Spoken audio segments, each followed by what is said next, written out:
इतना मौका आ रहा है भारतीय जनता पार्टी की तरफ। लोग देख रहे हैं, झांक रहे हैं कि भारतीय जनता पार्टी में जो लोग भी है, कार्यकर्ता से लेकर के आगे तक के जो नेतृत्व है, वो सम्मान दे रही है कार्यकर्ताओं को, गुलाम बना के नहीं रखती है भारतीय जनता पार्टी। आपने देखा होगा ही, हमारे राष्ट्रीय अध्यक्ष बन गए नितिन नवीन जी, एक साधारण कार्यकर्ता, तो वहाँ अपनी दुर्गति देख रहे हैं और भविष्य नहीं देख रहे हैं।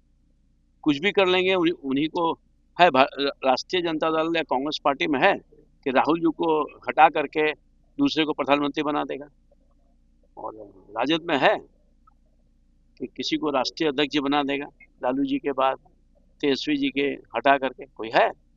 कोई नहीं है। ये फर्क है ना। तो कार्यकर्ता देख रहा है कि जहाँ जहाँ हमारा भविष्य होगा वहीं जाएंगे, और इसलिए भारतीय जनता पार्टी में लोग आने की सोच रहे हैं। लोग आ भी जाएंगे। क्या तेजस्वी यादव भी आएंगे?